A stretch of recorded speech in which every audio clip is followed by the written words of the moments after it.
Olá pessoal, tudo bem com vocês? Sou a professora Conceição Alencar e começa agora a sua aula de língua portuguesa. Se liga na TV Educação e no portal do estudante que tem muito conteúdo para vocês. Nossa aula de hoje, na verdade, vão ser apenas exercícios sobre os temas passados. Então, se você perdeu as aulas passadas, vai lá na nossa plataforma Gonçalves Dias, dá uma olhadinha sobre esse tema, que seriam o quê? A linguagem verbal e a linguagem não verbal. Claro que nós temos outras aulas também que são super importantes e que elas estão conectadas a esse conteúdo, que são os elementos da comunicação, as funções da linguagem, o texto literário e não literário. Então, eu selecionei aqui para vocês algumas questões do Enem, para que vocês possam perceber como que esse conteúdo aparece nas provas, né? Vocês vão ver que é um conteúdo super presente, porque, na verdade, ele está presente no nosso cotidiano, no nosso dia a dia. O tempo inteiro, nós estamos nos comunicando. E a nossa comunicação, ela acontece através da linguagem verbal e através da linguagem não verbal. No caso, a linguagem verbal, ela pode ser uma linguagem escrita ou mesmo a linguagem falada. E a linguagem não verbal vão ser todas as imagens, os sons, as cores. E temos ainda a linguagem mista, que seria o uso das duas, né? Seria uma maneira híbrida. Faço uso tanto da linguagem verbal quanto da linguagem não verbal, né? Então vamos lá começar a nossa aula de hoje. O Exame Nacional do Ensino Médio recorre ao uso de textos verbais e não verbais em suas questões, sejam elas da prova de linguagens, códigos e suas tecnologias ou de outras áreas. A linguagem verbal e não verbal fazem parte da nossa comunicação cotidiana, sendo um assunto muito cobrado. Então, não só na prova de língua portuguesa, né, não só em linguagens e códigos, vocês vão encontrar esse tipo de linguagem também nas outras disciplinas. Vocês vão encontrar em história, em geografia, em matemática, química, física. Por quê? Porque é uma linguagem muito presente na nossa comunicação. O tempo inteiro nós estamos nos comunicando e nós fazemos uso desses recursos, sejam verbais, não verbais, ou até mesmo dos dois ao mesmo tempo. Então, vamos lá para a nossa primeira questão. Então, começando aqui com essa propaganda, né, que diz assim, esse PET é descartável. Então, desse lado, ele traz um PET descartável, né, uma garrafa PET descartável. Já do outro lado diz, esse não. Então, esse é descartável, esse não. Observem como a imagem foi composta. Ela está ali dividida, né, está ali meio a meio. De um lado representa o que é descartável e de outro lado representa o que não é descartável. E ela é muito forte, essa imagem, né? Ela nos chama muito a atenção. E diz assim, ó, abandono é crime. Lei Federal, número 9.605/98. Então, vocês podem perceber que neste caso aqui nós temos o uso da linguagem verbal e não verbal. Nós temos as duas. Então, podemos classificá-la como um texto misto, uma linguagem mista, já que faz uso das duas, né? Então, esse PET é descartável, esse não. Abandono é crime. Então, vamos ver qual é o comando da questão. A associação entre o texto verbal e as imagens da garrafa e do cão configura um recurso expressivo que busca. Ele quer saber o recurso expressivo. Qual é o principal objetivo desse recurso? Falei para vocês numa outra aula e falo novamente aqui para vocês. Sempre marquem o comando da questão, né? Porque o comando da questão vai ajudar muito vocês a terem uma maior efetivação na hora de responder. Vocês vão direto no foco. Vão saber se ele quer a correta, se ele quer a incorreta, se ele quer a exceção. Aqui, no caso, o que a questão pede? Ele pede o recurso expressivo. Então, esse é o destaque. Façam sempre essa marcação, grifem essa palavra, para que vocês possam ter esse comando bem intensificado, bem nítido na hora de resolver a questão. Então, vamos lá para a letra A. O recurso expressivo busca, letra A, estimular denúncias de maus tratos contra os animais. Letra B, desvincular o conceito de descarte da ideia de negligência. Letra C, incentivar campanhas de adoção de animais em situação de rua. Letra D, sensibilizar o público em relação ao abandono de animais domésticos. Ou letra E, alertar a população sobre as sanções legais acerca de uma prática criminosa. Vocês percebem que alguns até poderia ser, mas uma é predominante. Uma vai predominar. Então, observem qual que predomina, qual era o recurso expressivo, o objetivo do recurso expressivo. Então, seria o quê? Estimular a denúncia, desvincular essa ideia de negligência, incentivar campanhas de adoção, sensibilizar o público, ou ainda deixar bem claro a questão das sanções penais, né? No caso das práticas criminosas. E aí, já sabem a resposta? Opção correta, letra D, sensibilizar o público em relação ao abandono de animais domésticos. A imagem que mescla uma garrafa PET, um cachorro, associada às frases "esse PET é descartável" e "esse não", configura um recurso expressivo que sensibiliza os leitores sobre os abandonos dos animais, né? É um tema bastante recorrente. Essa semana mesmo foi gravado, né, foi filmado uma mulher abandonando 2 cães na via e os cães corriam de forma bem desesperadora através do carro, né, atrás do carro. Então é uma cena bem triste de ver. Infelizmente ainda tem muito essa questão dos abandonos de animais. Por isso a campanha traz justamente essa reflexão. Além da reflexão, ela ainda deixa claro que existe uma sanção penal, visto que é uma prática criminosa, né? Então, tem aí esse efeito de produzir essa reflexão também nas pessoas que talvez não tenham conhecimento de que isso é sim uma prática criminosa. Vamos lá para a próxima questão, né? Observem que nas provas vocês vão encontrar muito esses gêneros textuais. Vocês vão encontrar muita tirinha, muito quadrinho, cartoon, charge. Vão encontrar de formas diversas os gêneros textuais, sempre com o uso da linguagem verbal e da linguagem não verbal. Então, vamos ver esse aqui, ó, né? Quando o neném nascer, renunciarei aos prazeres mundanos. Ela tá ali sentada em cima do ovo, né? Renunciarei à vida folgazã, renunciarei à busca da beleza física, renunciarei à vida social, renunciarei aos projetos individualistas. Assim termina mais um capítulo na luta da mulher por sua emancipação, né? Na verdade, é uma crítica, né? Uma crítica social, né? Da mulher que busca a sua emancipação, mas ao mesmo tempo ela tem que aliar isso ao trabalho, né? À casa, aos filhos, à sua vida pessoal, e ainda existe uma cobrança em relação ao padrão estabelecido, né? O padrão em relação ao corpo, né? Em relação à sua vida pessoal, à sua vida profissional. Então, vamos ver qual é o comando aqui dessa questão. Nessa tirinha, produzida na década de 1970, ó, isso aqui já é um elemento que vale a pena ser destacado. 1970 já teria o quê? Uma outra ideia, uma outra concepção sobre a maternidade. É uma concepção diferente do que é a maternidade hoje. Em 1970, as mulheres elas conseguiam se dedicar de forma mais exclusiva à maternidade. Atualmente, as mulheres estão o quê? Elas se dedicam à maternidade, mas elas não precisam mais deixar de lado também o seu lado profissional, né? Elas têm aí essa missão de aliar tanto o lado pessoal quanto o lado profissional, além da maternidade. Então, foi produzido em 1970. Os recursos verbais e não verbais sinalizam a finalidade de. O que ele quer? Ele quer a finalidade. Marquem sempre o comando da questão.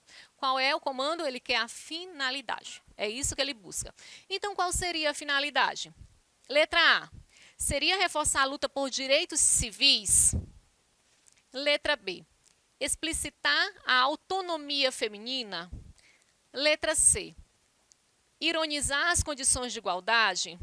Letra D. Estimular a abdicação da vida social? Letra E. Criticar as obrigações da maternidade. E aí, qual vocês marcariam? Analisem bem, peguem as palavras-chave, as palavras que estão ali em destaque, que passam a informação de forma mais concisa, mais precisa, para que vocês consigam resolver a questão. Vamos então à opção. A resposta correta seria a letra C. É uma ironia, né? Na verdade, ele faz uma ironia que está presente quando se associa o término da luta pela emancipação feminina com o início da maternidade. Percebe-se nesse contexto que não há igualdade entre os gêneros no que diz respeito aos cuidados do neném.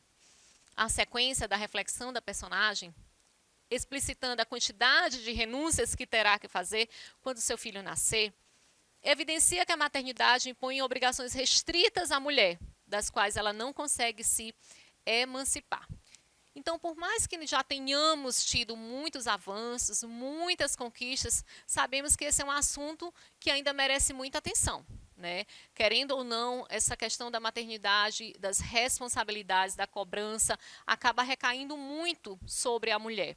Sabemos que temos pais que são bem presentes, que são bem atuantes, mas, na maioria das vezes, essa luta, essa emancipação, esses cuidados acabam recaindo mais na figura feminina. Então, vamos lá para mais uma questão. Tem um texto aqui, Júbilo, Memória, Noviciado da Paixão. Outra dica é que vocês observem sempre a fonte. A fonte, ela diz muito sobre o texto. Observem se é um poema, se aquele texto foi tirado de uma entrevista, de um artigo científico, de um jornal, porque a fonte, ela também vai nos dar elementos do que nós devemos observar. São elementos característicos de um jornal, são elementos característicos de um artigo científico, então sempre observem também a fonte. Vamos ver aqui esse texto. Se for possível, manda-me dizer, é lua cheia, a casa está vazia. Manda-me dizer, e o paraíso há de ficar mais perto e mais recente. Me há de parecer teu rosto incerto. Manda-me buscar se tens o dia, tão longo como a noite. Se é verdade que tens em mim só vês monotonia, e se te lembras do brilho das marés, de alguns peixes rosados numas águas, e dos meus pés molhados, manda-me dizer, é lua nova, e revestida de luz, te volto a ver. Né? Então já dá para perceber que é um texto, né, mais poético, cheio de lirismo, de sentimentalismo. Né? Então vamos lá para o comando da questão. Falando ao outro, o eu lírico revela-se vocalizando um desejo que remete ao. Olha, observe, o eu lírico, aquele que está expressando os seus sentimentos, aquele que está expressando as suas emoções. Então, em relação ao eu lírico, ele vocaliza, ele fala, ele deixa claro os seus desejos, que remete ao. Os desejos dele estão remetendo a quê? Então, grifem lá a palavra remete. Está nos direcionando a quê? Está nos levando a quê? Letra A. Seria o ceticismo quanto à possibilidade do reencontro. Letra B. O tédio provocado pela distância física do seu amado. Letra C. O sonho de autorrealização desenhado pela memória. Letra D. O julgamento implícito das atitudes de quem se afasta. Ou letra E. O questionamento sobre o significado do amor ausente. E aí, qual opção vocês marcariam? Lembrando que nós estamos tratando aqui de um texto mais subjetivo. O que seria o texto subjetivo? O texto que está mais ligado às emoções, aos sentimentos, né? É diferente do texto referencial, é diferente da linguagem denotativa. Qual o objetivo da linguagem denotativa? Seria trazer uma informação real, uma informação precisa. Textos de jornais, né, artigos de revistas, os próprios livros didáticos, eles trazem informações reais. Aqui, no caso do texto subjetivo, ele traz o quê? Ele traz as suas próprias emoções, as suas percepções. Então, a interpretação ela vai ser diferente.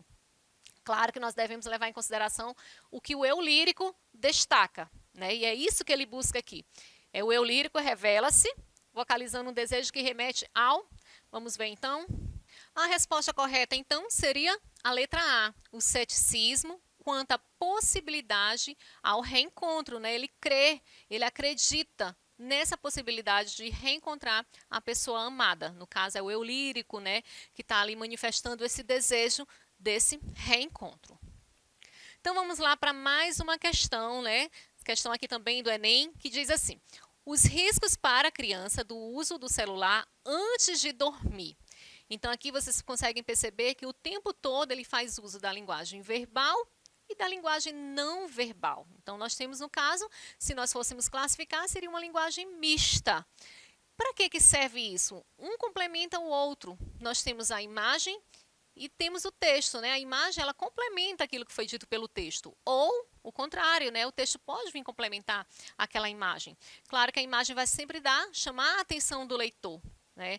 De uma forma, às vezes, com humor, ou de uma forma que nos traz uma reflexão mais profunda.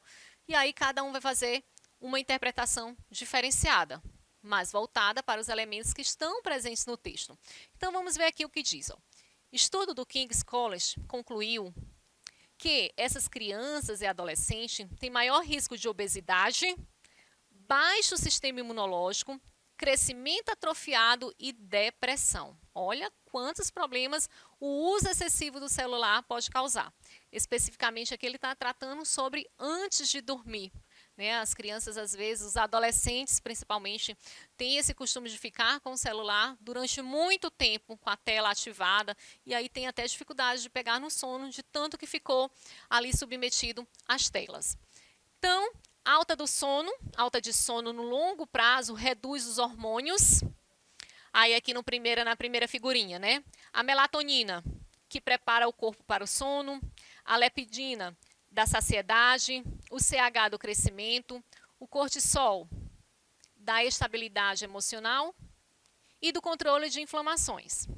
Aqui em relação ao cérebro, né? Vocês percebem que eles têm aqui alguns elementos que já vão nos dando ideia de que campo ele está se relacionando. Não há só a luz, mas estímulos deixam o cérebro em alerta. A forte luz penetra no olho e confunde o relógio biológico. A criança demora a dormir, acorda mais vezes e descansa menos. Prejudica também o processo da memória. Então, olha quantos prejuízos podem ocasionar. E o que fazer? Ficar entre 30 minutos e 2 horas sem tela antes de ir para a cama. Um desafio para vocês, né? Ficar aí 2 horas e meia, sem pegar no celular antes de dormir. Tem gente que carrega o celular lá para a cama antes de dormir, tá ali, né? Teclando, olhando as redes sociais, olhando o Big Brother. Manter o telefone longe, porém no quarto. Não resolve a expectativa de receber mensagens, é suficientemente para atrapalhar o sono. Mesmo se você não leva o telefone para a cama, mas ele está ali no quarto, isso já pode despertar em você um desejo de saber se chegou mensagens ou de acompanhar o que está acontecendo nas redes sociais. Então, o ideal seria que você colocasse um outro ambiente da casa. Vamos aqui para as questões. No texto, os recursos verbais e não verbais empregados têm por objetivo. Qual é o comando da questão? O que a questão quer saber? Ela quer saber qual é o objetivo. Qual é o objetivo de quê? Dos textos verbais e dos textos não verbais. Então, vamos para as opções. Letra A. O objetivo seria divulgar informações científicas sobre o uso indiscriminado de aparelhos celulares. Letra B. Influenciar o leitor a mudar atitudes e hábitos considerados prejudiciais às crianças. Letra C. Relacionar o uso da tecnologia aos efeitos decorrentes da falta de exercícios físicos. Letra D. Indicar medidas eficazes para desestimular a utilização de telefones pelo público infantil. Letra E. Sugerir aos pais e responsáveis a substituição de dispositivos móveis por atividades lúdicas. E aí, qual opção vocês marcariam? Lembrando que ele quer o objetivo do texto verbal e do texto não verbal. Vamos lá para a resposta? Então, a resposta correta é a letra B. Influenciar o leitor a mudar as atitudes e os hábitos considerados prejudiciais às crianças. As imagens conectadas às mensagens verbais conscientizam quanto aos impactos mentais e físicos do uso dos celulares antes de dormir para as crianças, tendo como intenção reverter este cenário. Então, turma, essas são algumas questões do Enem. Esse é o modo como algumas questões são cobradas, principalmente esse conteúdo. Esse é um conteúdo que vocês vão estar em contato com ele o tempo todo e podem acreditar, certeza que vão aparecer questões desse tipo. Não só na prova de linguagens e códigos, como também nas outras áreas de conhecimento. Então, lá na plataforma, vocês vão encontrar já aulas sobre texto literário, texto não literário, os elementos da comunicação e também sobre texto verbal, não verbal e linguagem mista. Então, é isso. Aguardo vocês na próxima aula. Um grande abraço.